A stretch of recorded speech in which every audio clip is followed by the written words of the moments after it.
Hello, loves. Welcome back to the Balanced Blonde podcast, Soul on Fire. I'm actually recording this intro rather late in the evening. I don't even know if you can still call this hour the evening.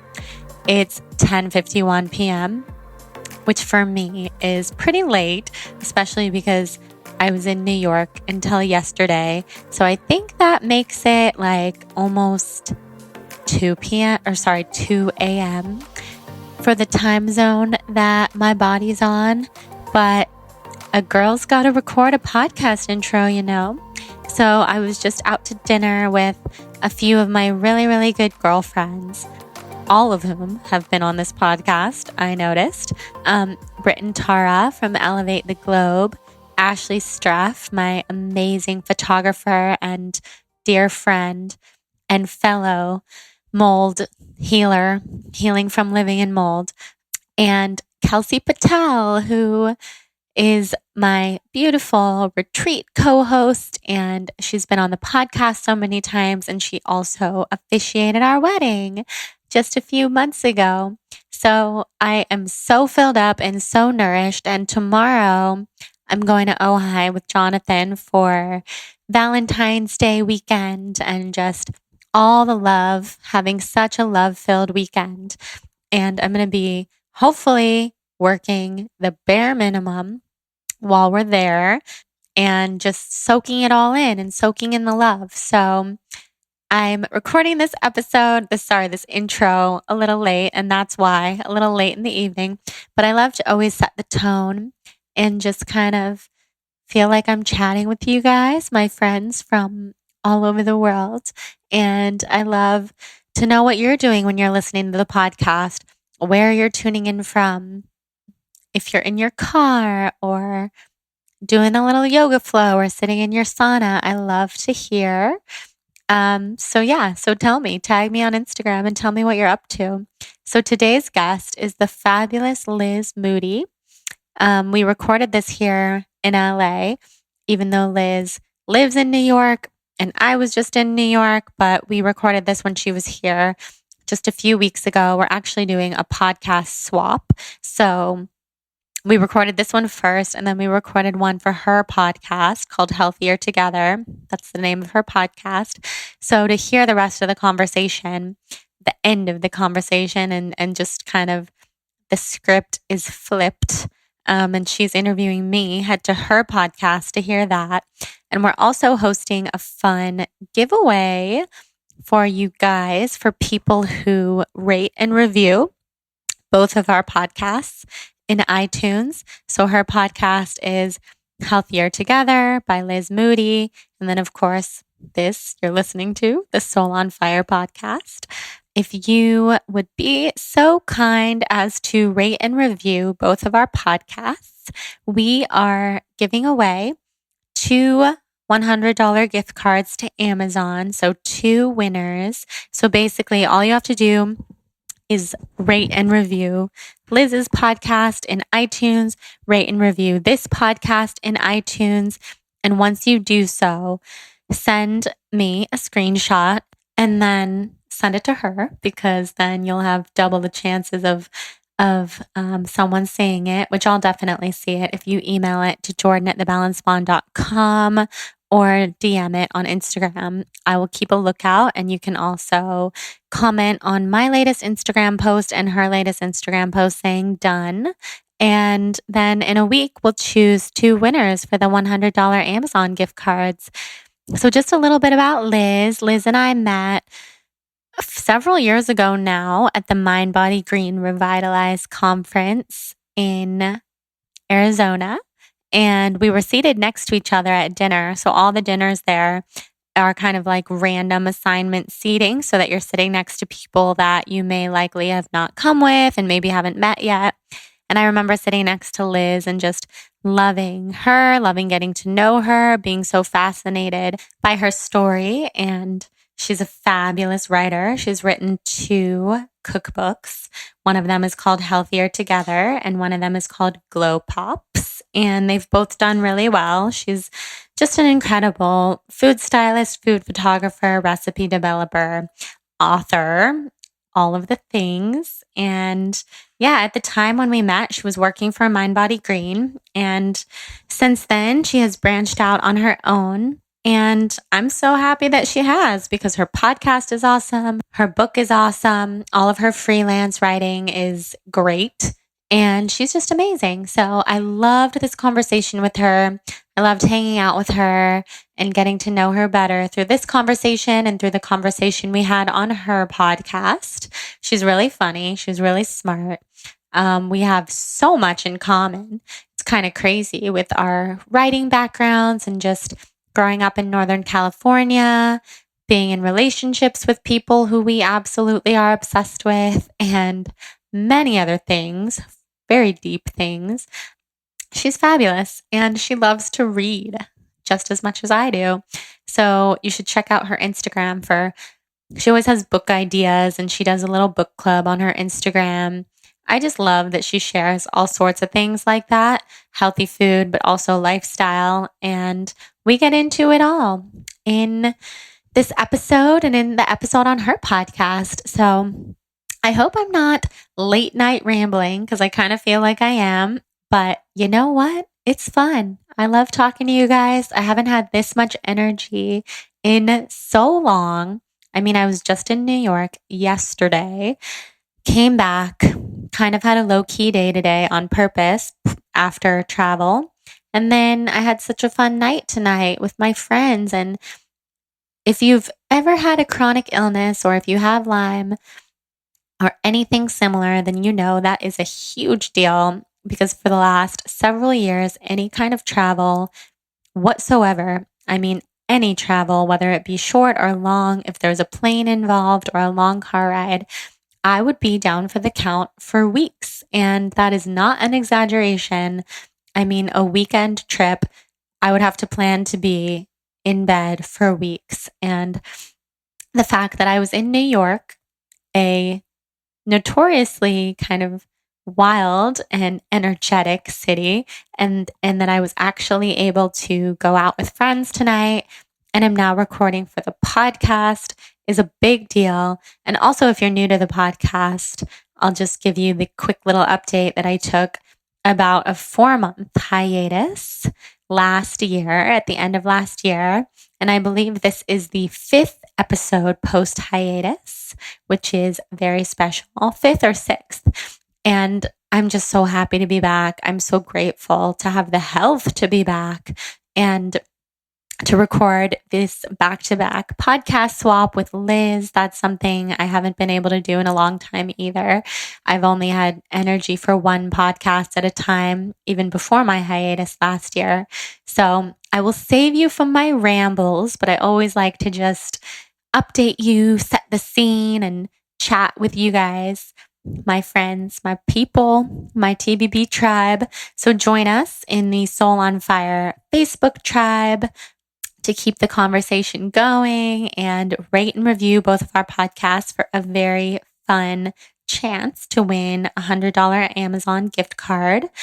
And before we dive into this episode with Liz, who's so awesome, and I know that you guys will love her, I wanted to thank our sponsor. So we have 2 sponsors for today's episode. One of them I'm going to talk about now, and one of them I'm going to talk about in the outro. But I'll tell you, both of them are Hum Nutrition and Go Macro. So Hum Nutrition is a fabulous beauty supplement company. You can use the code SOUL, SOUL, for 20% off of their products. And then Go Macro is my favorite vegan bar company, and you can use the code BLONDE for 30% off and free shipping. So let's talk about Hum Nutrition, and then we'll talk about Go Macro in the outro. Hum Nutrition is, like I said, my favorite beauty supplement company. They're online, so it's very easy. You can order your supplements online. You can talk to nutritionists on their website. They have it down to a science. So you take a little quiz on humnutrition.com, which matches you with your very own personal nutritionist, who will then analyze the answers that you send in and recommend the best nutrients for you based off of what you're dealing with and what your deficiencies are. And also, they'll give you advice if you want specific advice. They take all of the guesswork out of the whole supplement and vitamin regime, which is so awesome. I have had some longtime favorite products with Hum Nutrition. So I'll tell you what those are in case you want to try some of the things that I love. I love their Mighty Night, which is actually one of their newer products, but we gave it out at our wedding in the gift bags, and we got so many incredible responses from people. And I started taking it, and it's so good for sleep. And you can take that from a notorious insomniac. There's a lot of different herbs in it that help you sleep. There's CoQ10 and valerian root. There's also peppermint, which is a digestive aid. And I absolutely love it. I take that at night, and then I take the daily cleanse in the morning that helps clear your skin and body from toxins. That one is full of a bunch of very healthy and good for you herbs as well. And then I love the Uber Energy. I love the Killer Nails when I feel like my nails need a little boost. I love their green superfood powder, the Raw Beauty. So you really can't go wrong. You can use the code SOUL, SOUL, for 20% off at humnutrition.com. Enjoy. And now let's head into this episode with Liz.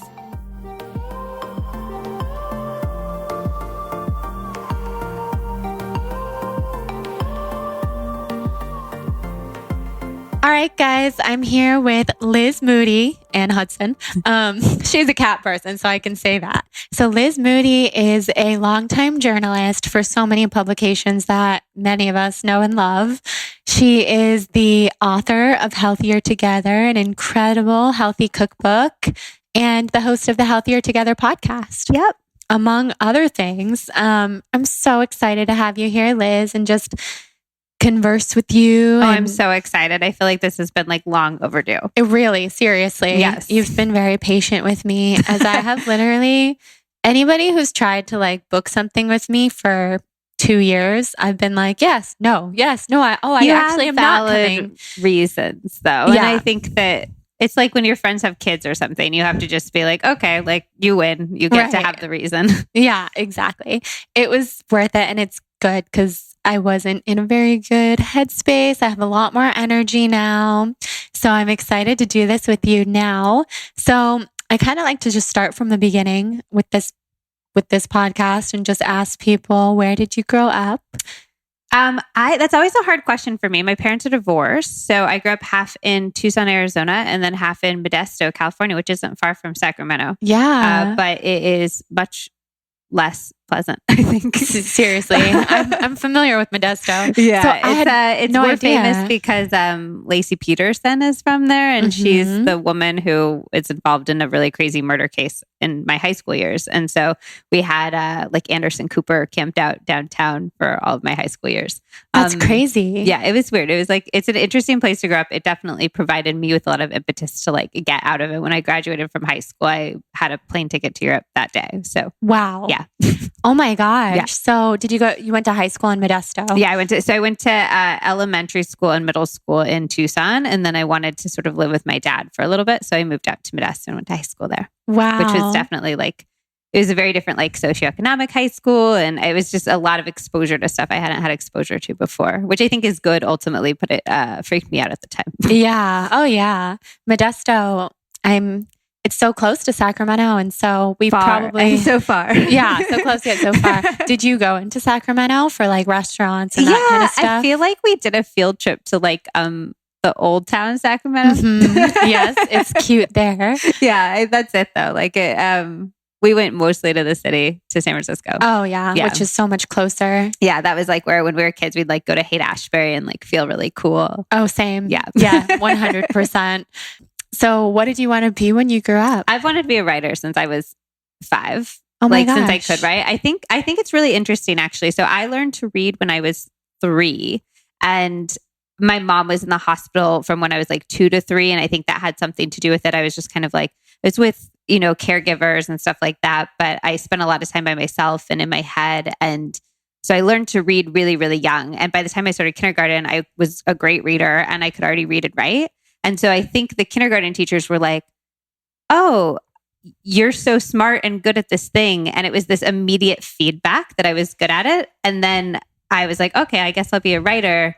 And I think there's something really interesting about like what we get praised for when we're really young, because I bet it completely determines the course of our lives. You know, if somebody is told they're good at math, then they're like, oh, I want to continue to get this praise. And then they try to be good at math and be good at math and be good at math. And I think that I wanted to be a writer for as long as I remember, but I wonder sort of which came first, the chicken or the egg, you know? But I was obsessed with books. I was obsessed with storytelling. I still sort of think that storytelling and the capacity for empathy that storytelling breeds is one of the most important things on this planet. It's what makes me feel like I'm making a difference or I matter. So I wanted to be a writer since I was 5, and I thought I was going to be like a novelist, and wrote a lot of books. I sent my first book out to try to get it published when I was 18, and I got an agent for it, and then she didn't sell it. And that process sort of repeated itself 5 times. And every time I was like, this is going to be the one. And the agent was telling me it was going to be like the next big book. And for people who don't sort of know about the writing world, getting an agent gets like hundreds, if not thousands of submissions of manuscripts every month. So, and they take on maybe 10 new clients. So that's really like where the narrowing happens. And most of the time when you get an agent, you'll get a publisher. So every time I was like, oh, I made it through the hard part, I'm going to get a publisher. And I didn't. And it was a really big sort of a reckoning for me, because I was just like, I thought I was going to be an ingenue. I thought I was going to be like, publish my first novel before I was 20. And as you get older, it's scary because instead of being good for your age, you just have to be good. Right. And I think that was really hard for me. And it was interesting because it wasn't until I transitioned away from what I always thought my dreams were going to be, and I pivoted, that I was able to have this whole new dream open up for myself. Wow. I have chills because we couldn't be more similar. Yeah. That's crazy. I mean, I know that you've like always sort of been in the writer world. Have you written like novels?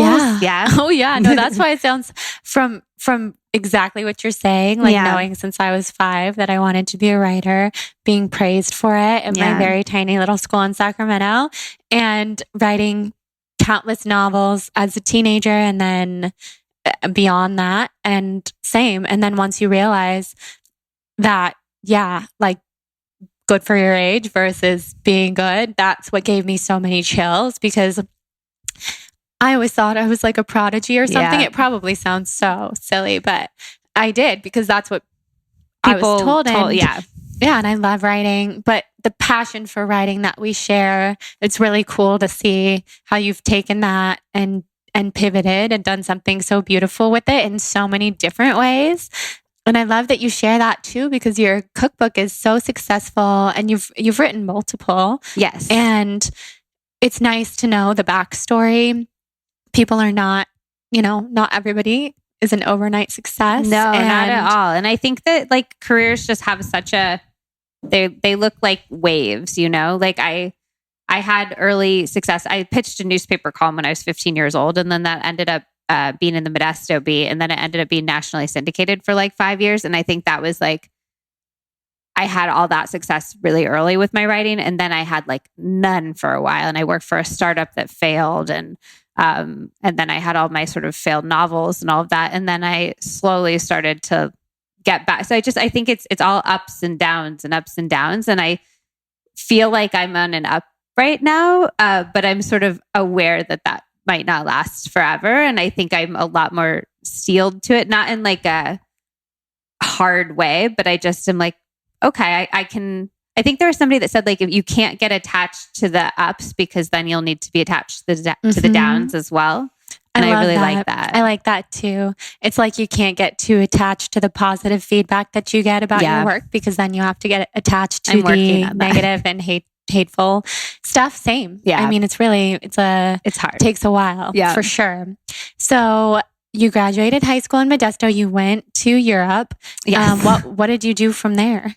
So I was writing my column already at the time, so I had like a little bit of structure to my life, which was good. But I backpacked around. I spent like $900 in 4 months or something. I always think when people tell me that they can't afford to travel, I'm just like, you can, you just might not like the type of travel you can afford to do. But I worked in hostels. I worked at a hostel in Amsterdam for a number of months. And honestly, I got far into the drinking world, the drugs world. I did way too many drugs. And I think I just had like a lot of insecurity at the time. I was hanging out with a lot of people who were a lot older than me. I thought that doing a lot of drugs made me cool, and feel more attractive and feel more confident. And so I sort of was in that whole world for a while. And that continued when I went back. I went back to college at UC Berkeley and still was sort of in that whole world. And it took a while for me to come out of that. And it's something I still feel like a lot of mixed feelings about, because I had a very traumatic experience as a result of that time in my life, that has led to a lot of my anxiety now. And I think that it's still like I'm trying to find that forgiveness for myself over how I treated myself, you know? Yeah. No, that's beautiful. So was the traumatic experience related to the drugs and going? Yeah. So I was traveling by myself in Brazil. So what I did for college is I'd go to college for a semester. And then again, because I had my column and I had the flexibility to do this, I would go travel for a semester. So I was traveling in Brazil by myself at the time, and I was really, really underweight. I hesitate with like eating disorders because I don't really want to self-identify in that way. And I don't think it's fair to a lot of people who really struggle with eating disorders, but I definitely had disordered eating and I was very underweight. And I was on the beach in Brazil and I was smoking a joint that I got at a favela, which is the sort of poorer areas of Rio. And I remember just being like really, really hungry all of a sudden, just like struck with this wave of hunger. And I got up to go get some food and I was ordering a burger at a burger place and I had a seizure. And because I was by myself and nobody knew who I was and I didn't have any money, they took me to the hospital that they take the people in the favelas to, just sort of the poorest of poor hospitals. There was a guy on the table next to me who was like bleeding out. And I was just literally sitting against a wall, not knowing what had happened or what was wrong with me. You're super disoriented after you've had a seizure. And I think I refused to accept how unwell I was at that point. And so I was just like, oh, I didn't do this to myself by smoking a joint while I didn't have any food. It wasn't like the joint was laced or anything. I was like, this could happen to me anytime. And I just really internalized that and lived in a lot of fear over it happening again for a long time. And then I would have panic attacks and think that they were leading to a seizure. And I've spent a long time being like, if you hadn't been such a party person, if you'd had more confidence and had to use drugs in this way to make yourself feel better about yourself, you wouldn't have had this experience that like honestly has led me to 14 years of really chronic anxiety since then. And it's only been in sort of even the last 6 months to a year that I've realized all the positive places that anxiety has been able to take my life and sort of seen the whole thing, not as like, I don't think I'm quite to the place where I'm like, I wouldn't trade that for anything, but I am to a place where I'm like, I kind of understand the tapestry of my life and how all of the different parts make up the whole. Yeah, absolutely. Well, I think if nothing else, you've been able to help a lot of people by sharing so openly about your anxiety. Yeah, I hope so. That's like there's a period when Zach and I lived in London where my anxiety like absolutely was at its peak. I still sort of like, if that happened again, I don't know what I would do. It was the only time I've been suicidal. It's the only time that I just was like, this is so uncomfortable every single day. I can't live like this.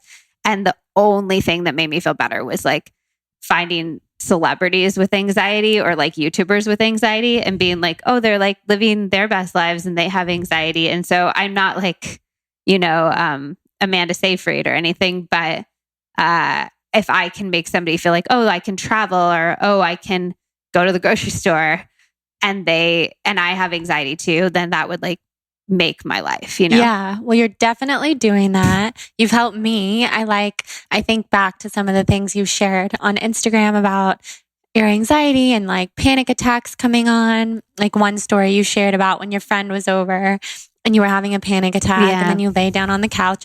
That made me feel so much better because that happens to me and that has happened to me since then. And I think about you because it's not that people don't talk about it so openly. And when it's hard, I think it's one thing, I think, to tell your friends, oh, I have anxiety, or, oh, I've had panic attacks or something like that. But to be like, this is how I'm feeling now, I think is much scarier. And it feels so vulnerable and it feels so, I don't know, just really, really scary. And so I think in that moment, the more I've been able to open up about my anxiety and the more that I've been able to talk to people about it, the less it gets, I think, which is I wouldn't have thought before. So that day with my friend having that panic attack in front of her and having her respond in the way that she did, she like went and got my weighted blanket from the other room. And she was so sweet and so lovely. And she said that it made her feel closer to me. And I was like, oh, so like by being vulnerable in this way, I can make people, it's not only a gift to me to let myself not have to hide this shameful part of myself and to not label it as a shameful part of myself, but it's a gift to my relationship and a gift to them to let them actually see all the parts of me. Yeah, that's really cool. I've been thinking about that lately because I feel like you're so open about all, like do you get shy about sharing, like different ways that you're feeling at different times with people? Not really, no, because I'm such an open book and I think I am too much of an open book at times because there are some things that I share that I later think like, wow. I mean, I really share, but I think it comes down to our personalities and our human design and our astrology, our birth chart. Like I am a sharer by nature. What is I've listened to a little bit of you talking about human design. But I don't know enough about it to like know about it. Right. But what's your zodiac? I'm a Libra. Okay, so that's like the balancey one? Yeah, with an Aquarius rising and a Cancer moon. Cancer moon is very like watery and emotional, and all of those signs are very much like communicative and personal relationship, like dominant, really. It's like relationship. So I share a lot with the people close to me for sure. But still, even so, what you've shared has given me such permission to just, rather than like ignore a panic attack coming on and just do everything in my power to make it not happen, just kind of let my body go where it needs to go. I think that's one of the most powerful things about anxiety is that literally if you lean into it instead of away from it, every time you're pushing it away, it makes it so much stronger. Mm-hmm. And if you lean into it, it makes it weaker. And it's so hard to do when you're feeling that sort of anxious feeling building in your body or your brain. But like letting yourself lean into those feelings it makes such a huge difference. It's probably been the single thing that's made the largest difference in my anxiety. That's so powerful. Yeah. Yeah. I was going to ask you what helps you the most, because I know people listening are going to want these tips. What has helped you with your anxiety and panic attacks? So there's a lot of different things that I do. I mean, I think first and foremost, not feeling like I needed to hide it and like it was shameful. I think I still remember the first time I told my roommate in London, and she'd like asked me to go to a pub or something. And I had said, I can't go because I feel like too anxious to go to the pub. And before then I'd been like making up excuses for why I couldn't leave the house. And she ended up telling me a story about her boyfriend and how he'd had a seizure. And like, it was just so, every single time I've been open about my anxiety, my seizures, any of that, it's massively just like made me feel so much better, like a huge weight off my shoulders. So I think that's huge. I also I think structure is a really big thing with anxiety that a lot of people don't talk about. I think having things be at a certain time and having your body sort of have a rhythm to the day is really important. So I think people with anxiety don't do well if they wake up at a different time every day or go to sleep at a different time. I think having those sort of predictability, I work for myself now, and I had to like consciously implement structure into my day of certain times that I do certain things. So I think that's really important to people with anxiety. What else? I meditate. I do Vedic meditation.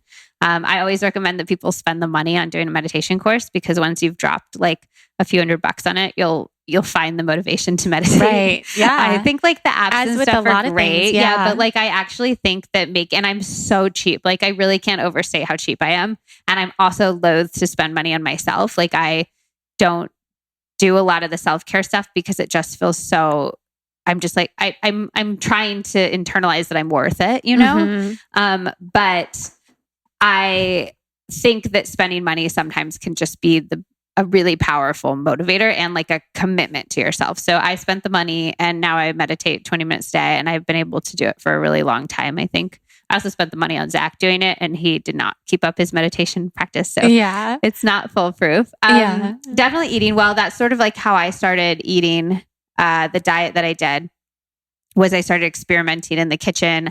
I was still a journalist at the time and I'd written for a lot of places. And so I sort of knew how to do research. And so I started emailing like professors of neuroscience at Stanford and asking them for their tips on alleviating anxiety and stuff like that. And I cobbled together an anti-anxiety diet based on what they said. Cool. And so I think eating well, but also I think the wellness world these days can layer in so much that causes anxiety in addition to alleviating it. So like I eat well. I define eating well as packing as many vegetables into my diet as possible.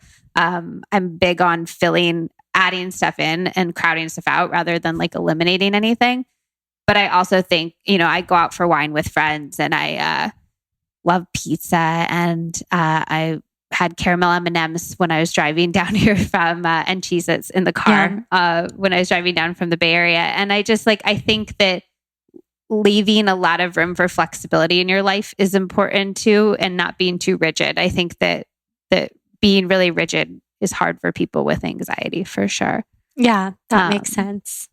I like CBD. Yeah. I also love magnesium. Magnesium is probably the thing I felt the biggest difference with, honestly. It's I'll do pure encapsulations and I'll double the dose. Like I'll call it overdosing on magnesium, but I feel like a potent, powerful effect in my body. I love magnesium. It's like, and I feel like you can feel it. We were talking about supplements, me and my husband the other day, and he's like, which ones do you think like really you actually feel a difference? And I think magnesium is one of maybe 3 that I feel like a very potent difference in my body. And then working out is something I've only very recently gotten into, but I love it. It's made such a difference. I started weightlifting and cool. And I do these like medicine ball slams and I just like slam the ball down that's and a powerful it move. feels so good to just like get all of that out. I'm also a huge proponent of sex and masturbation. I think both of those are incredible anxiety alleviators. Singing. I think it's almost impossible to have a panic attack while you're singing. I love that. It's true. It's like sometimes if I'm feeling really anxious, I'll take a shower, which is also a great one because you actually feel like you're just sort of like rinsing away negative feelings. And I'll sing. I'll put on some of my favorite music and I'll sing in the shower. And it's very hard to panic and sing at the same time. Yeah, that's really helpful. Okay, Yeah. next time I feel a panic attack coming on, I'm going to sing. I love Masturbate singing. and then go in the shower and sing. Yeah, I mean, all of those things. And Cuddle take some with the magnesium cat, and you'll be right? good to go. Yeah, exactly. Oh, and avoiding caffeine. I actually say there's 2 more. One is avoiding caffeine, which is part of my last one, which is there's this concept that if you feel things in your body, it's called misattribution. So if you feel things in your body, your brain will find a reason that you feel that way. So if you have like an upset stomach or you feel a little dizzy or your hands are a little clammy, and those are symptoms that you would normally feel when you're anxious or have a panic attack, even if you're not actually anxious having a panic attack, your body will be like, why do I feel these? And in a split second before you can even compute, it'll be like, oh, you're anxious. And then it'll give you a reason to be anxious. And it starts this whole cycle. And so if you can stop those symptoms before they happen, so caffeine can cause like the sweaty palms and the racy heart and all of that. So I don't recommend anybody who has anxiety drink caffeine. I think it should just be like a hard no. And same with like, if you keep your gut health good and don't eat things that make you nauseous, like if you can and eat lots of like fats and proteins at every meal so that you don't spike your blood sugar, so that you don't have any of those moments of crashing blood sugar or stuff like that you can misattribute as anxiety. I think that's such huge. a good tip. Yeah. That happened to me the other day. Really? Now What that I'm hearing you happened? talk about it. So I was seeing a psychic on Sunday with my best friend, this guy that we go see out in the valley. And his house is like tiny and crowded and there's a lot happening. And I had some coffee, which I didn't drink coffee for years, been drinking it lately because I love it. But I'm with you. Like it causes some of those feelings for sure. So I had some coffee. We were going in the morning. I probably had too much coffee. Yeah. We got to his house and he was doing her first. So I was sitting on the couch with them and my heart started racing and I started feeling like a little bit dizzy and just a little out of sorts. And I had also never been in his house. So I don't know, unfamiliar places and different things happening. Oh my gosh. I was having such strong panic attack feelings, but I was talking myself down. Were you able in the moment to be like, this is the coffee? Okay, good. Yeah, I was breathing and I was like, I know this is the coffee and I didn't eat enough. So what I did was like, this is a little out there of me, but he has a cat and the cat had like really good calming energy. So I telepathically called this cat over to me and it worked. And his cat, his 10-year-old cat sat on my lap for the whole session and was purring and fell asleep. And he said at the end of the session, he said, in all 10 years of this cat's life, he's never done that. He's never sat on somebody during a session. So I felt like I called him over. I really needed that like calming animal energy and it worked. Oh my God. I think animals are like miraculous. I smell like the area between my cat's head, like her neck sort of area, and it smells like warm toast. I know. And the pheromone, it's like instant calm. I love it so much. I'll literally like pick her up and like dose myself with her. Yeah, same. Animals are so healing. Yeah. So healing. So you spoke a little about how you got into like healthy eating and the wellness world. So what did that look like for you? Because you came from kind of like a party scene. And then now here you are writing health food cookbooks. Yeah. So what did that whole transition look like? Well, it was a few different things. It started honestly when I met my husband. He grew up in Berkeley and he just by nature of growing up in Berkeley, you're just so much crunchier than, what I grew up in Modesto. I grew up with the worst diet ever. I ate like boiled Nathan's hot dogs. I was like, my main dinner was microwave boiled Nathan's hot dogs without a bun, just like dipped in ketchup. I mostly lived with my mom and it's just me and her. And she's very much a like eat to live person and just wants to keep herself alive by having enough calories. So I mostly like would sort of fend for myself for dinner. I made Stouffer's stovetop stuffing a lot and whipped cream with sprinkles. Yum. And then in college, I was with my sort of partying crowd and I just wanted to be skinny. And so then I sort of went into the lean cuisine, Fiber One. There's like the Hungry Girl cookbooks, which is a terrible name for a cookbook. Seriously? Now, but it's like, why would I see that on a shelf and be like, I would like to be a hungry girl, you know? But I did. And it was all about low calorie. The first night that Zach slept over, I made him oatmeal in the morning. And I made microwave oatmeal with blueberries in it. And I added like a cup of Splenda because that's how I ate my oatmeal at the time because I was like, oh, it's calorie free. It's great. And he literally was like, cannot eat this. This is offensive. He's like, wow. I really like you and I don't want this to be a reflection on our relationship, but I cannot physically bring myself to eat this food. So he took me to a farmer's market for the first time. On our second date, he invited me over to his house and he cooked for me from a macrobiotic cookbook. He wasn't like macrobiotic at all. He just found it at a little bookstore and was like, oh, this is interesting. And he made me like, cabbage pancakes or something like that. Oh, wow. Yeah. And he just, I don't think it had occurred to me to eat a vegetable before because I didn't understand their utility. Like I was like, oh, calories are the only thing that matter. Like what's the point of vegetables? I could just eat low calorie, like, ravioli if it's a lean cuisine one and that's fine. So it was a really big awakening. Food became this like really huge part of our relationship. He used to like bring me to all these different restaurants and we'd go to farmers markets and we'd go to this really wonderful supermarket in Berkeley called Berkeley Bowl that has like all these very strange vegetables that you can't find anywhere else. And we'd cook together and it was this really wonderful awakening. And at the same time, I was writing my newspaper column still. So I was able to use that to like sort of dive into the world of food even more. So I did like a sommelier course in Paris and I really got into the world of wine. And then I did a cooking class in Tuscany for like a month. And I went and lived with a Berber medicine man in Morocco for a little bit to like learn about healing practices there. Yeah. So it was cool because of the writing. And this is another thing I think I really liked about writing. And I recognized from a young age that I've always been really sad about the fact that, at least in my belief system, you get this like one life and you get your choices. And I'm just like, I have so much I want to do. I can't imagine just like picking a path. And I really like about writing that you can live all these little snippets of different lives. I think that that's really satisfying. So I got to do all of that and just fell in love with food. So I was sort of eating healthy-ish already, very flavor forward and stuff like that. And then, like I said, when I sort of went through my agoraphobia, really extreme anxiety period, I started emailing everybody I thought knew anything about nutrition and sort of collating that into what I thought of as an anti-anxiety diet, which was based a lot in that blood sugar balancing misattribution thing that I talked about earlier, and also a lot in sort of lowering inflammation in your body and then supporting your brain health generally. Yeah, that's amazing. Yeah. So you and Zach met then in Berkeley going to college. Is that how you met? Yeah, I saw him at a bar and I hit on him. No way. Spotted him across the room. What did you say? Oh my God. He's going to kill me for telling this story. This is a long time ago. And he was dressed really cute and I had some wine, and I was like, a guy who's dressed that good probably isn't straight. So I tried to get all of my guy friends that I was out with to go hit on him and to see if he was gay.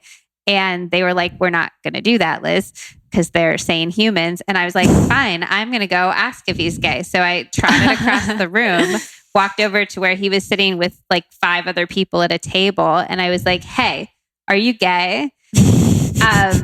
And immediately regretted it. And everybody was literally just like staring at me blank faced. And I was like, you can save this, Liz. And then I looked around to all of them and I was like, are any of you gay?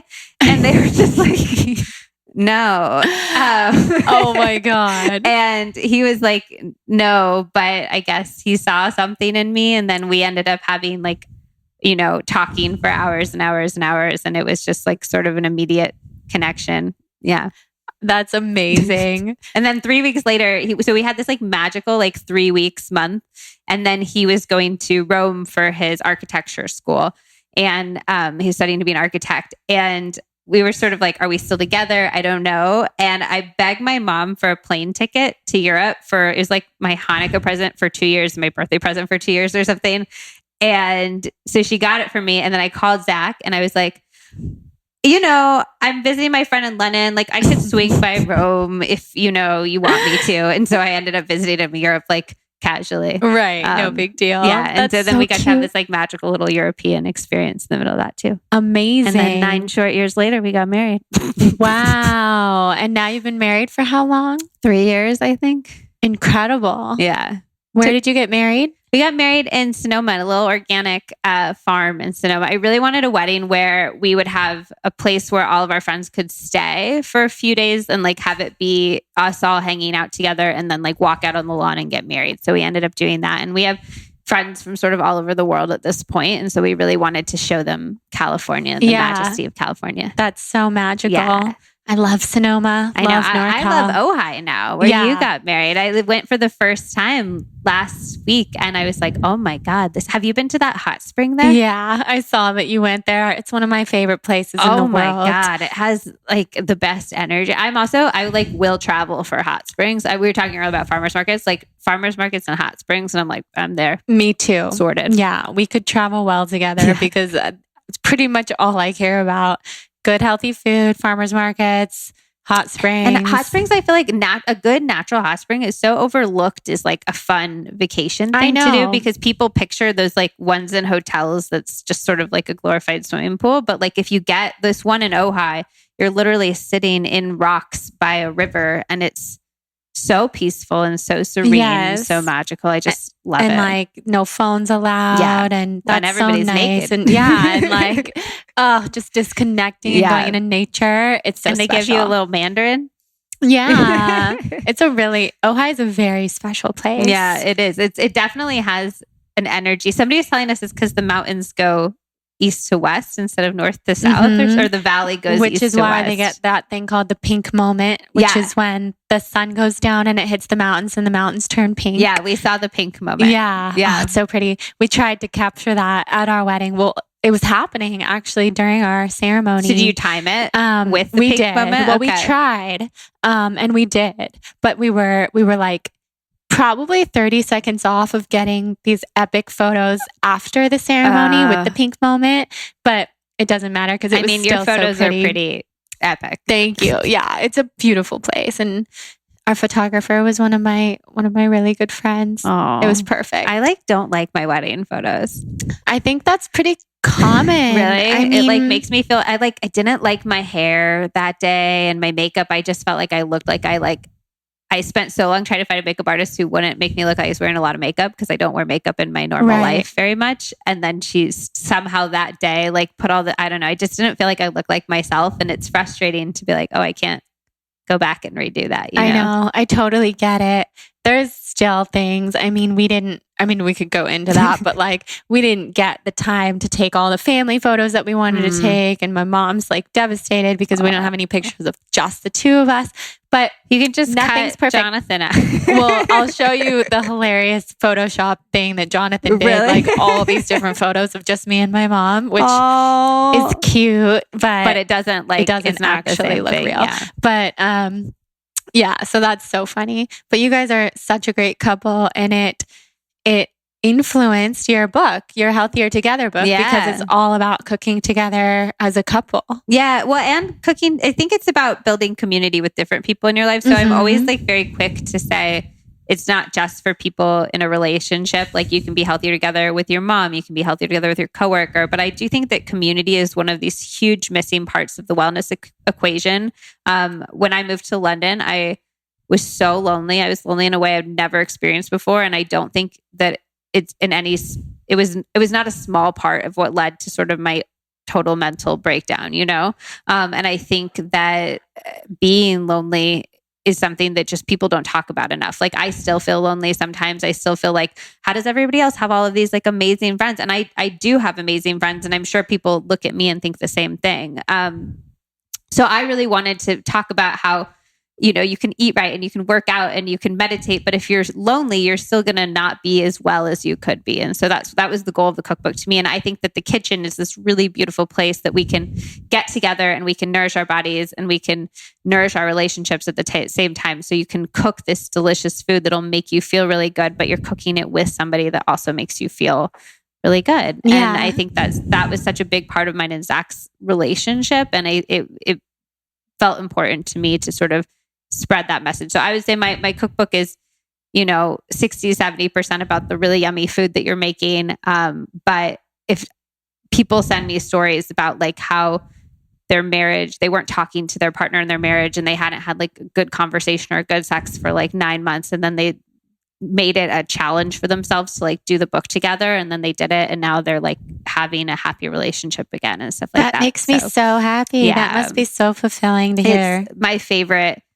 thing. I love when people like the recipes because I'm also very keen on telling people that healthy food doesn't have to be boring. There's not very many salads in the book. It's more, as I said, grew up eating very trashy food. So it's healthy versions of trashy food. But I really want people to realize how important those relationships are and that it's worth taking the time to nurture them. Yeah, it is. Community is huge. It's so big. I'm excited I'm glad that you focused on that in your book, and it's a beautiful book full of so many pretty photos and recipes. Zach's really proud he made it into the photos. Yeah, he did. That's so fun. And Bella's in one, which I'm really happy about. We did so if you do a cookbook, you do this really big photo shoot where you do all your photos, and so we had 10 days where we shot everything, and then I didn't feel like we had quite all of the lifestyle photos that I wanted, and so out of my own, I emailed my publisher and I was like, if I get a few more lifestyle photos, would you put them in the book? And they were like, you have 3 days.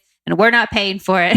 And I was like, okay, I'm going to try it. And so I literally paid out of my own pocket and I got some of my favorite and I styled them all myself. And I went to like Intermix and spent $5,000 on clothing that I returned the next day. That's amazing. That is so smart. Which was so nerve-wracking because I was like making chocolate stuff and I was like, oh my God, if I get anything on this shirt, I won't. Seriously. That's so funny. Screwed. I've done something similar. Sorry, Intermix. I know, seriously. I've done it all over the place. Yeah. Lifestyle shots are the best because they're so it's real life. And that's what the book is about. You know what I mean? The book is about the really beautiful food, but I think because it felt more me, I like the vibe of those ones more because it didn't feel staged. It was like just me styling it with my friends and Zach, and then Bella made it into one. Yeah. She was like on the couch behind us. Which is so necessary. She's your baby. It's my favorite photo in the book, honestly. So. I so get that. Yeah. I mean, cat mom for life. I know. I really need to do your cat psychic. Yeah, you should. I'm nervous that she'll say mean things about me. Well, I was always nervous about that too, but because she's sassy, you know? Like I know she really loves me, but she's also very sassy. Yeah, because I talked to Miranda, who's been on this podcast. I talked to her pretty frequently, but I took a break for a while when I was really sick because I was terrified that Hudson was going to say that I wasn't paying enough attention to him because I couldn't get out of bed. And so I was just like, I felt bad about that already.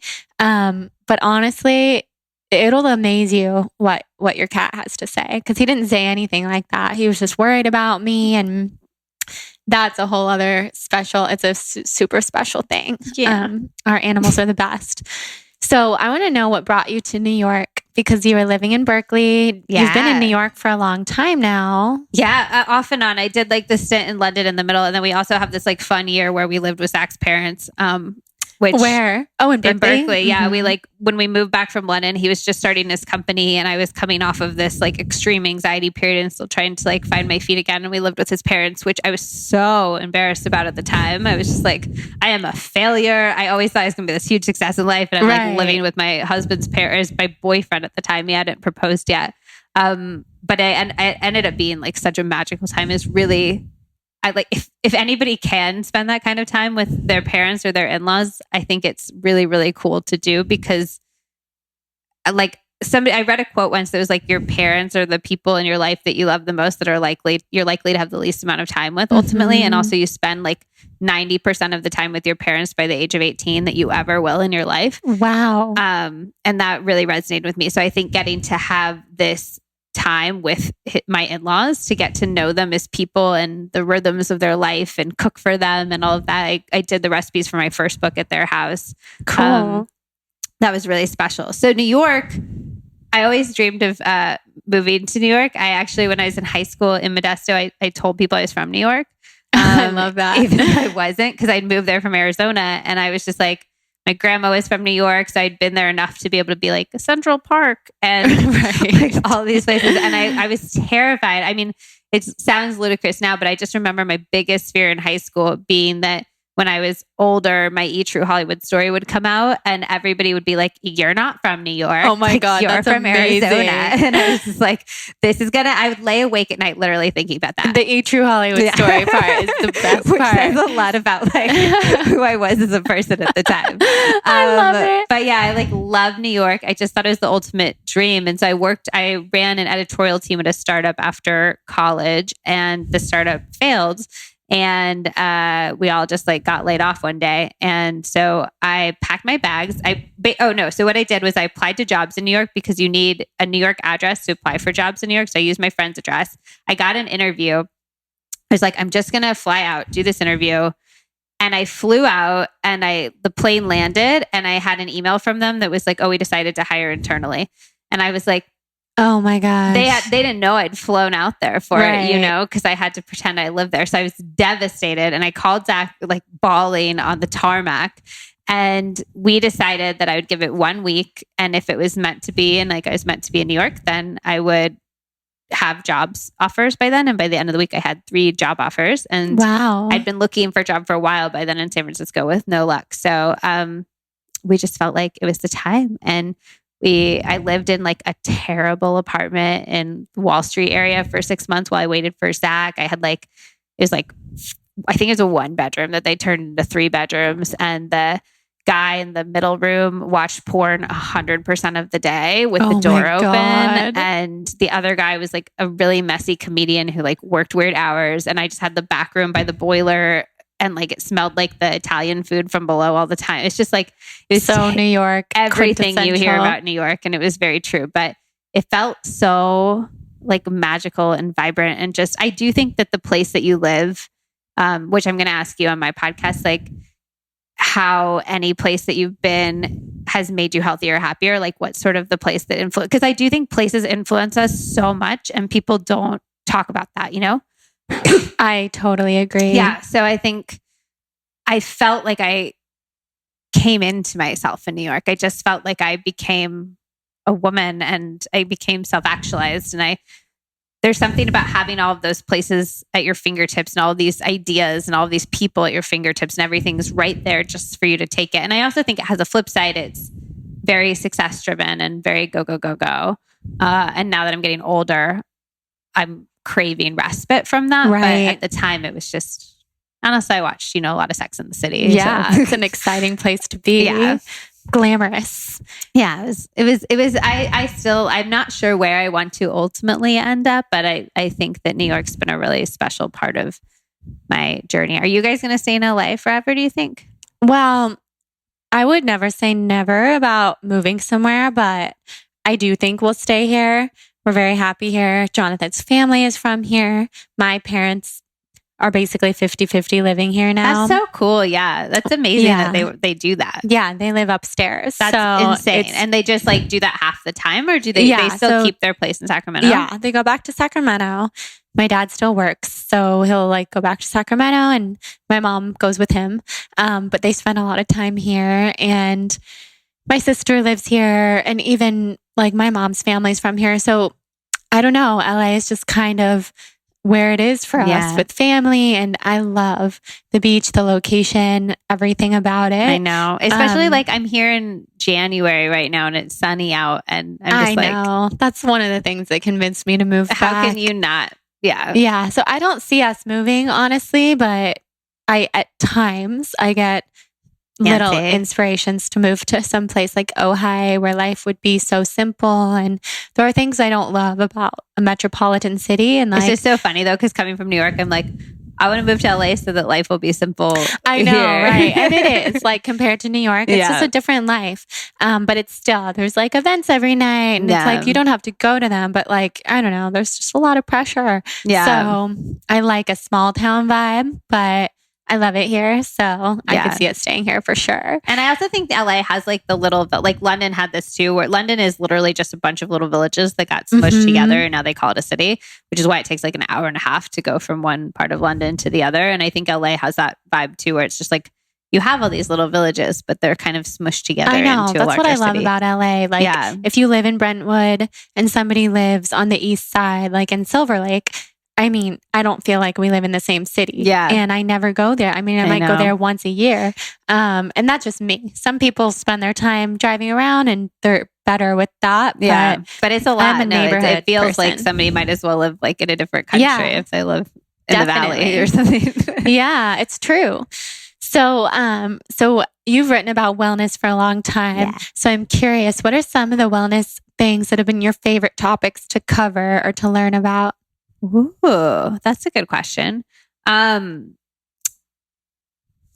was really, so I was the first person to write sort of like a viral CBD article, and it was cool. I mean, considering it's like blown up now. It's crazy. And this was like a number of years ago. And I think people really still didn't know what it was. And it's like one of the most like if you search for CBD, it'll come up. Was it on Mind Body Green? It was on Mind Body Green. And I had a crazy title like CBD is the anxiety fighting, anti-inflammatory, anti-cancer supplement you're not taking or something. So like, of course it got a million views. But I thought that was a really interesting topic. And I still think that the endocannabinoid system is fascinating. And I love sort of learning about the different systems in our bodies that we still don't have full understandings of. And so I think I really like diving into those topics, like why our nervous system works in certain ways and why our endocannabinoid system works in certain ways. And like the whole notion of CBD toning your endocannabinoid system and why we even have an endocannabinoid system. Or like, I think it's fascinating. I wrote about recently how when you walk through the forest, like forest bathing is a really common recommended practice these days. And one of the reasons it's great for a myriad reasons, but one of the reasons it's great is because the plants actually release terpenes, which is one of the things that's good in CBD for you. So you're inhaling terpenes and you're having this actual chemical effect in your body when you're walking through a forest, which I think is so interesting that we work in systems with nature like that.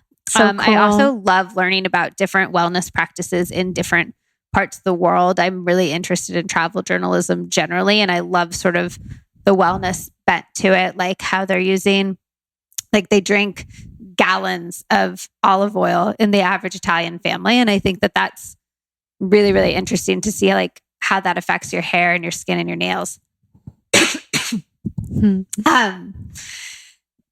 But yeah, so I really love like hearing about different cultures and what they're doing for wellness and what they're doing to feel like their best selves. I also think historical wellness is really fascinating. I'm a big history buff. So I love learning about like we were doing x-rays for health benefits and beauty in the 1920s. And I'm just like, I think that's really interesting, especially since we're doing laser for the same reasons now. And I'm like, are we going to look back and think that that was crazy in 80 years? You know? That's so interesting. Yeah. I've had laser hair removal, and I always like wonder whether that'll be like to now what x-rays were to the 20s. Right. I know. You never know. You never know. So it's really interesting. It's crazy. Yeah, it's something I definitely am going to ask you about when I interview you, because I'm curious how you like select what treatments you feel like are going to do more good than harm, you know? Right. That's a really good question. Start thinking. Yeah, I will, especially because I'm like a treatment psycho. Like I do everything. It's really like, it's scary. I think because of my experience with the seizure, I'm more trepidatious when trying stuff on my own body. Like when you or Tim Ferriss or somebody are like, oh, I've like done all of these different things. I'm like, I feel like it's very brave. And also like, thank God people are willing to sort of guinea pig themselves because it ends up helping so many people. But it's something I'm in awe of because it seems so scary to me personally, you know? I get it. All right, guys, just a brief interruption from this conversation with Liz to tell you something very exciting, which is that the Balanced Blonde digital store is going to be opening up any day now. And this is something I've been really excited about for a long time, something that we've been putting together and just getting really thrilled about over here because it's a new offering and a place where you'll be able to find everything from me in one place. I mean, you can already find everything from me in one place on my website, but this is a digital store where we'll be relaunching Waking Back Up to Your Own Soul, my soul course that I have just been so excited to re-release because the last time we released it was in early October. So before our wedding, before anything, and you guys have been asking for it, people who have been interested in the course but haven't done it yet. So that's going to be available again on the Balanced Blonde digital store. And then also my new plant-based ebook is going to be in there and a variety of other things. And there will be bundles where you can buy things together. It's going to be awesome. So to stay tuned for all that good stuff, sign up for my newsletter, which we will leave the link in the show notes to make it really easy for you. So excited to have this awesome digital store offering for you guys, which has all the stuff that just feels so me and so amazing to share with you guys as digital offerings. I'm excited if you couldn't tell. So would love for you to be the first to hear about it by signing up for my newsletter, where you'll also just get fun little tidbits from me every so often there. So yeah, head to the show notes to sign up for that. And let's head back into the episode with Liz. So I want to ask you the questions I ask everybody who comes on the show. They're like kind of rapid fires, but they're also not because they don't have to be rapid. I just call them that. So, what are your sun, rising, and moon signs? Oh, I like listen to your show, so I should have known you would have asked this. am a Sun Leo, which I definitely know because I feel very Leo-y. Wait, what's your birthday again? August 14th. Okay, I love Leos. And Isn't Jonathan's a Leo. My dad's a Leo. Just like a lot of we are the best sign. Exactly. You guys are fire. Yeah. Everybody needs fire. So I'm a Leo sun. I'm a Capricorn rising, which I felt bad about initially, but then my friend who used to do a lot of the astrology stuff at MBG told me that it's like how I get stuff done. But I felt like it made me sort of like an anal bitch. But she said that's not the case. No, the good. I mean, every sign has like its positives and negatives, and Capricorn, especially a Capricorn rising, is like very work oriented, and I think sometimes gets a lot done. fault. I think especially if you combine it with like the Leos need to have their ego stoked, and then I'm essentially like working like a dog to have that happen with my Capricorn. I think that can be like a dangerous combo. Yeah, but it can also be very successful. Yes, I just need to balance it. Yeah. And then I think my moon is like, I know it's a water sign. I want to say it's Sagittarius. Okay. But I'd have to ask my friend because she keeps track of this stuff for me. No, I get it. I mean, if you're not like obsessed with it, people are always like, wait, I mean, every day I have one of my friends text me and be like, what's my moon sign again? Yeah, that's how I use my friend. Or I'll like text her when I'm out with a couple and be like, he's this and she's this. Are they going to work? You know? Yeah. And it's like a fun, I love her opinions on all of this stuff. Yeah. I just like don't feel like I need to learn it because I can use her brain when I need to. Yeah. You're doing all the other things. What are some of your favorite foods? Oh my God. So many foods. Definitely potatoes. It's like a real problem. My potato problem. Like I love hash browns. I love latkes. So good. Baked potatoes. Like I just love potatoes so much.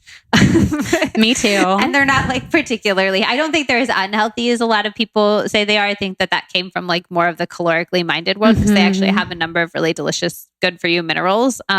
Even white potatoes do. But I love them. They're not like the healthiest food on the planet. I also love cookies. Can I say like a whole food? Yeah, not just like an ingredient. Yeah.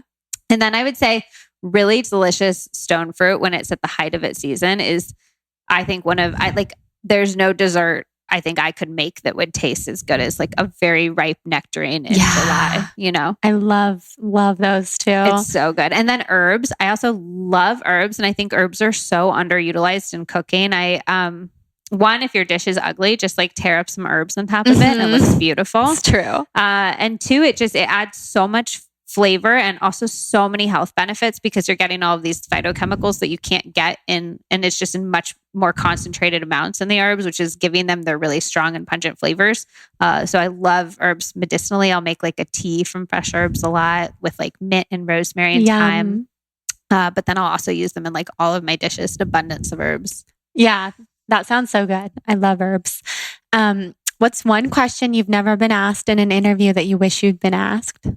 I think I wish I had been asked what I got right in my life a little bit more. I think that a lot of the interviews I do either focus on the things that are very surface level in their success, which I'm so grateful for. And I feel so good about like my, outward accomplishments and the things that read as accomplishments to the rest of the world.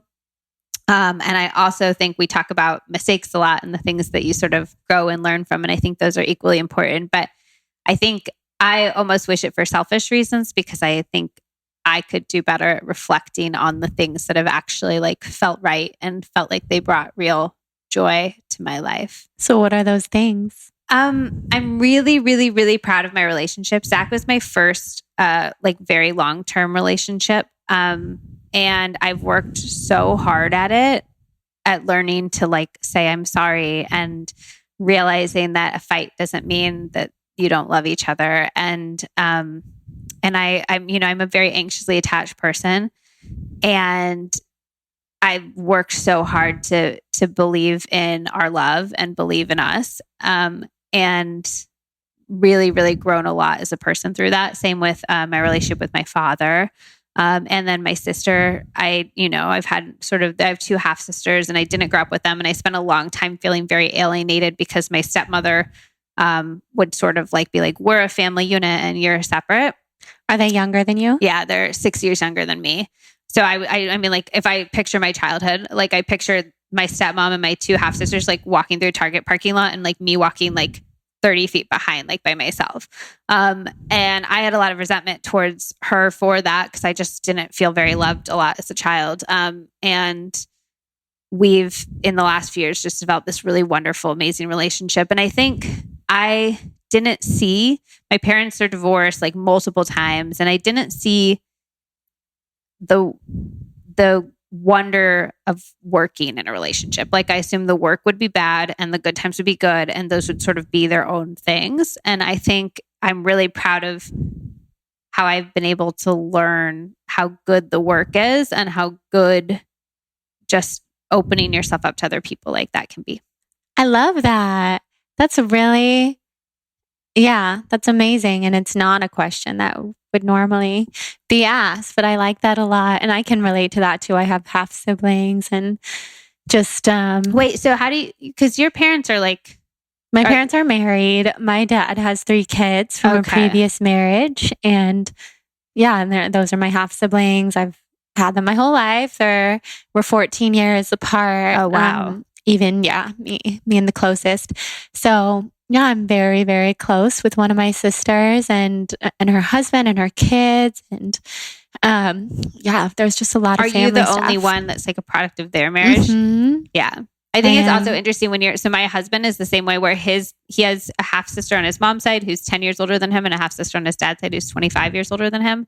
And then he's the one that's the product of like the marriage that's still strong, that are still in love. Right? So he's like this little love baby that's like sort of the nexus point of the family, bringing the family together, which I think is a fun position to be in. I don't meet that many people who are in that position. So that's very cool. It's also a lot of pressure, I think, because it's like, oh, you're the little point that the family can focus around. No, it's definitely like you get a lot of attention, but there's a lot of expectation. And but I mean, I love it. I'm very close with my parents, but I know I'm very jealous of your relationship with your parents. Like, to be honest, I think it's such a special thing. And I'm very, very close with my dad and I'm close with my mom. But it's, definitely been a relationship that's been difficult for me. And I've always just been like really jealous of people who have that like effortless best friendship with their parents. Yeah, it's nice. And it's probably too, I mean, partially because like I am their only child together. So the 3 of us have always just been such a unit. Team, but it's very interesting. You and your dad seem very close. Yeah. He's like one of my best friends. Yeah. I love when you do Q&As with him on your stories. Yeah. He's a therapist. He really surprises me with his responses. Like, it's cool because he's a psychologist and I know he's good at his job and he gives me good advice, although he's terrible at taking his own advice. Like he's such an example of like, he can give great advice, but not manage his own life. But, I'm just like, it's really cool to see him in that role when I do these little like therapy sessions on my Instagram stories where I let people send in questions and then he answers them.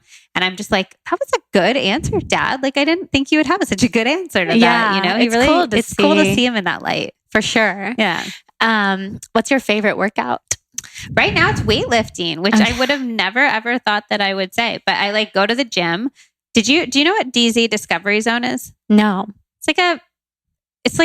It's like a playground for kids, but it was like McDonald's playgrounds, but like on crack. It was like crazy. And there's like ball pits and whatever. And I loved it. It was the coolest thing to go to DZ Discovery Zone as a kid.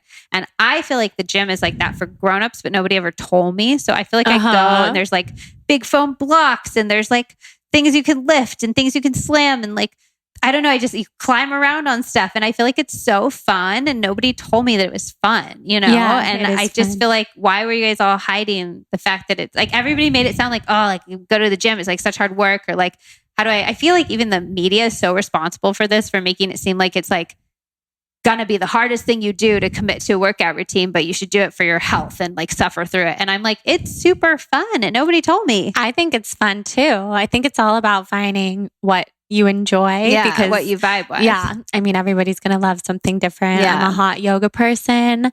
It makes me happy. I could do it every day forever and be like the happiest ever. See, in hot yoga classes, I feel like I'm going to have a panic attack. I just get like so hot. Oh, I almost had that last night too. So I'm having a lot of like panic lately. A lot of feelings. Yeah. But you also, I feel like you're coming off of like, almost like a hibernation, and you're sort of shaking off the snow and the slumber. And I think there's going to be stuff stirring up as you do that, and you're coming back to life. And I think that's really exciting. Like, I think, spring, everything's being flooded with all of this energy, and that makes stuff vibrate a little bit.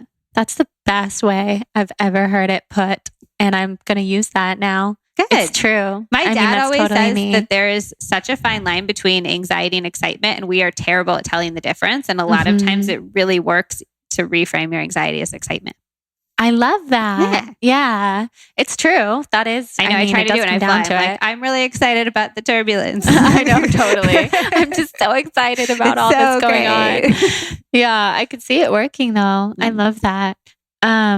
What is your dream vacation? South Africa, or not even South. I want to go on a luxury safari so bad. My friend did it and for her honeymoon, and she did it during like baby animal season. And so she would just see baby animals all day. She'd like wake up. She just said she'd start crying like at 9 a.m. and cry until like 5 p.m. That's so cool. It's totally my dream. It is so insanely expensive. We didn't do it as a honeymoon. And I feel like, how do you like justify just doing it randomly? Right. So I'm trying to pitch articles. Oh, you should. You could write about it. I mean, like a wellness safari or something. Yeah. But like, it's like, I just feel or going somewhere where you can like hang out with baby elephants, but it's not like bad for the elephants. So if you know of a place like that, let me know. Yeah, I think I do. I don't know if it's baby elephants, but my friend went to Thailand recently and went to like a good, like where they're not sort of. She was volunteering and like, she said, I don't know that much about it, but she said they're treated really well and you're like there to take care of them. And you're like rehabilitating them for like. Exactly. And she said it was life changing. So I'll find out. Okay. Yeah. Do. What's your dream vacation right now? My dream vacation, well, I want to go to Europe with Jonathan because he's never really been, except for he's been to London. Oh my gosh. And I studied abroad in Italy.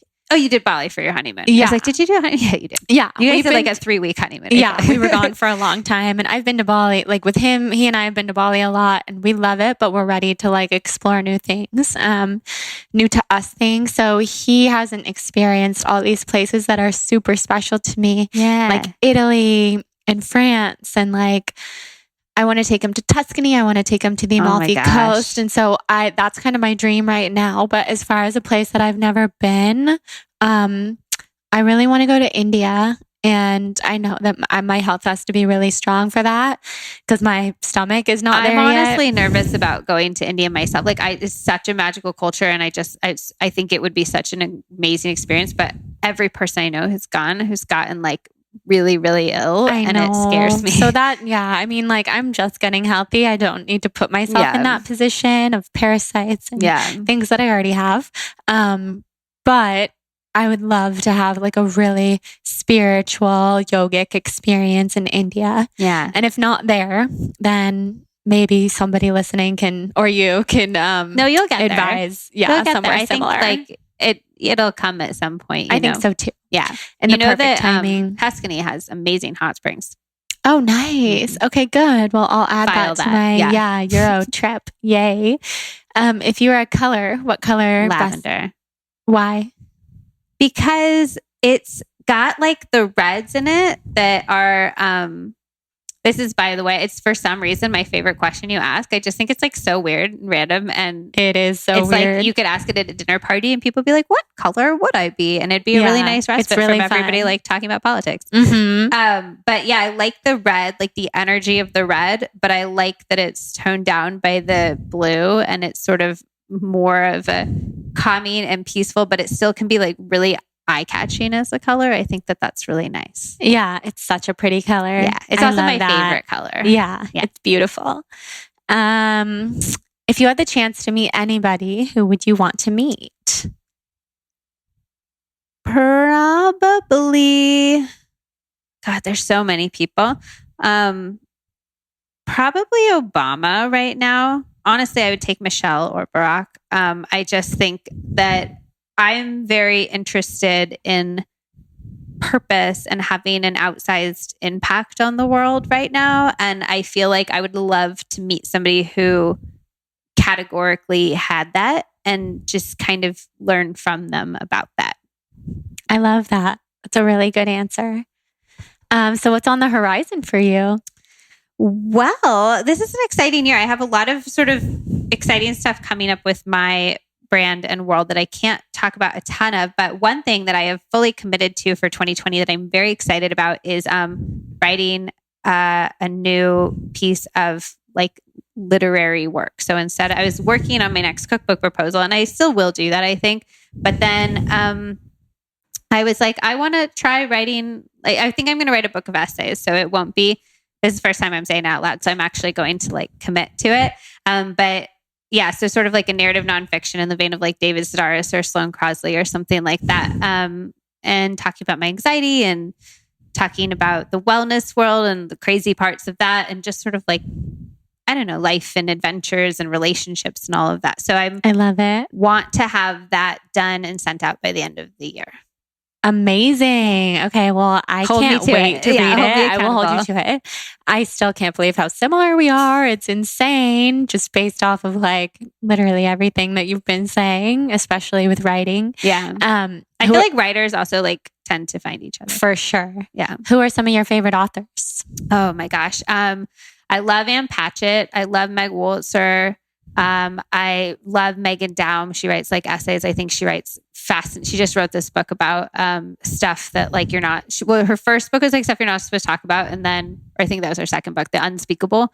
And then she just wrote one that's like about, I don't know. It's just all these topics that you're just like, whoa, I wouldn't touch that with a 10-foot pole. Oh wow! And then she does, which is really cool. And then for like older stuff, I love Fitzgerald a lot. I like him more than Hemingway, which I feel like is a bold opinion, especially because I spent a really long time. I would copy Hemingway stuff to like learn. Some writer did this and I was like, oh, that's a good idea. So I'd copy it and write it to learn the rhythms of his sentences so I could try to kind of take those on myself. Yeah, I like that. But then I was like, his writing actually feels very masculine to me. And I don't know if that is like, that's not the energy I want to bring for. I'm really like about the emotional inner lives of people and those sides of themselves. And so I like writers that sort of surface that. Yeah. Who are your favorite writers? Well, I love Fitzgerald too. I love Joan Didion. I love Joan Didion. My favorite. She's the White Album Sacramento. like changed my life. Yeah. Oh yeah. And her latest, like her books that are more about her life that she's written later in life. I like her life. Just like I can't even imagine. Me neither. The amount of heartbreak that like one person can go through just feels insane to me. I know, losing her husband and her daughter all within the same year. I think she's the one who did that with Hemingway. Like I actually think I heard that from an interview with her. Yeah. She's a fascinating person. Yeah. Like I don't know if you've seen her documentary. Yeah, I donated to it on Kickstarter. Oh, cool. Yeah, I was like a backer for it. That's super cool. Yeah, she's just different and her life is about her work and she's an amazing writer. Yeah. I'm just obsessed with her. Yeah. And she's from Sacramento, which is pretty rare in terms of like a writer that's got Greta Gerwig now. I know. Yeah. That's cool. Really cool. Yeah. And Lady Bird brought like much. Not George Clooney, George Lucas. Oh yeah. Yeah. He's from Modesto. He did American Graffiti about Modesto. Oh, cool. He used to beat up my dad and steal his lunch money. No way. Yeah, they like lived down the street from each other, and George Clooney was kind of like a little fat kid and like a nerd, I guess. But like my dad was like fatter and a bigger nerd, and so George Clooney was like, "I guess you're the only person I can pick on," and so he picked on my dad. I know. I think my dad should like sue for seriously now. That's like so wild. Damages. What is $20 million? Yeah. So who are my other favorites? I mean, I kind of cycle through, but in terms of essays, I love Lena Dunham. I think she's an amazing writer. And when you were talking about what you want to write, like I could see it being similar because you're really funny. And I think she's hilarious. I like to have like, I think humor is a fun lens with which to look at life for sure. And I think that there is like somebody described David Sedaris essays as like funny, sad. Yeah. And I feel like that's like how I write is like funny, sad. And you're just like, ha ha ha. And they're like, oh. Because it's real. Yeah. It's realistic at the same time. I like stuff that makes me cry. Yeah. A lot. Me too. Yeah. I love dark, like anything. What are you reading right now? I've kind of had a bad habit lately of starting like 10 books at once and not really finishing them. Gretchen Rubin says that if you're like not into a book after 20 or 30 pages, you should just give yourself permission to give up on it. Because that's what I'm going to do. Instead of reading, you're like avoiding reading. You know what I mean? That's what I started doing. My friends and I started a book club, and like none of us really liked the first book we chose. And that was part of it, because I kept feeling like if I'm going to read, I should be reading that book, because we have our book club coming up, and then you just end up not reading. Across the board, like, yeah, we're going to pick a different book for sure. But I'm actually reading, which I do really like, Ryan Holiday's books. Stillness is the Key is like his latest one. I don't know those. He wrote The Daily Stoic. He draws on like Stoic philosophy and that's cool. Ancient Greek times, and it's really cool because it's super really cool. Educational, but he modernizes it and it's really easy to read. So it's just about like the art of stillness, letting go of the ego. Like every page is full of such good information. Interesting. And he tells like stories from very modern stories, like about Tiger Woods and like stuff that you just like wouldn't know about. So he's cool. Oh, I should. I feel like I would like that. You would. I'll show you. What are you reading right now? I just finished. So I write a books column for My Buddy Green. So I have to read like all the new releases right when they come out, so I can pick which ones I recommend for the month. So I just finished Such a Fun Age, which is like sort of a buzzy book right now. But it's about race and the relationship between parents and like babysitters, and how it's such a weird role that like it's fiction, but it's like they're so intimate in your lives, but they're also like not. It's good. I liked it. I would love that. And then I'm going to read Jen Gotch's new book after that. I have the galley for that in my backpack. Exciting. Fun. So tell everybody where they can find you and all that good stuff. Yeah. So I'm 4 words. Everything about me is either Liz Moody or Healthier Together. So Liz Moody is my Instagram handle and my website. And then my book is Healthier Together, and my podcast is Healthier Together too. Yeah. Everybody listen to it. We're doing an episode together. Yeah, I think when we're doing it right after this, so you'll get to hear me grill Jordan after this. It's basically a continuation of this conversation. So except head for over way there. more about you. Yeah, exactly. I'm excited. So yeah, thanks for coming on. This was super fun. Thanks for having me. I could talk to you forever. Good thing we're going to keep talking. Yay. All right, guys. Thanks so much for listening to this episode with Liz Moody. She's fantastic. Head to her podcast, Healthier Together. We'll leave a link for her podcast in the show notes to listen to our conversation together that we had right after this, where she interviews me and we keep this conversation going. It was so fun. Sitting here having this podcast swap with Liz was like just hanging out with a friend and having such deep conversations about life and just going deep. She asked me a lot of things that nobody has ever asked me before in a podcast or otherwise. So she's a very good interviewer. You'll definitely learn new things about me by listening. And don't forget to enter our giveaway for 2 $100 Amazon gift cards by rating and reviewing both of our podcasts in iTunes, sending over a screenshot so that we know that it's done, and then commenting done on my latest Instagram and her latest Instagram. In 1 week, we'll choose a winner. And then I wanted to quickly talk about Go Macro, the amazing vegan bar that is just truly my life. They are so good. They're a mother-daughter owned company. They are based in a rural community. Their mission is to spread awareness for a balanced plant-based lifestyle with products that have a positive effect on the world. They're available in 16 different flavors, which are all so good.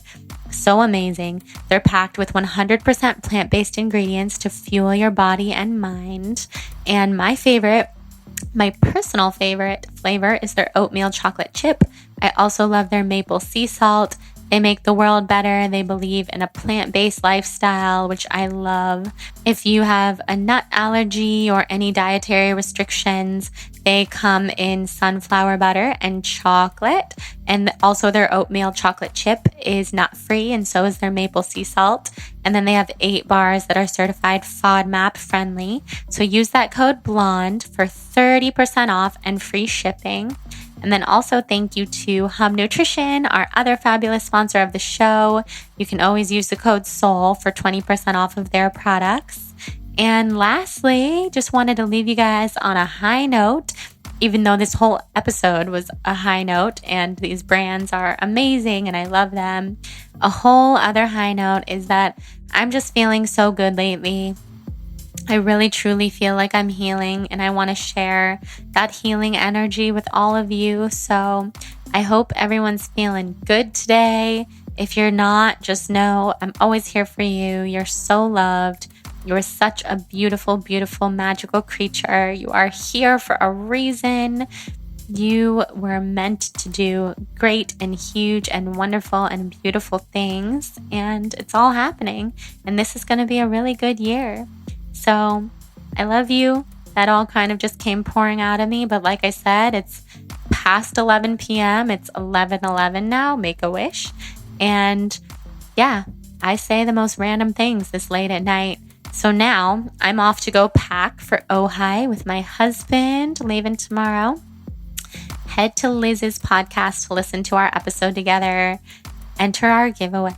And have an amazing day. I love you guys. Mwah. Have the most soul on fire day possible. Love ya. Talk soon.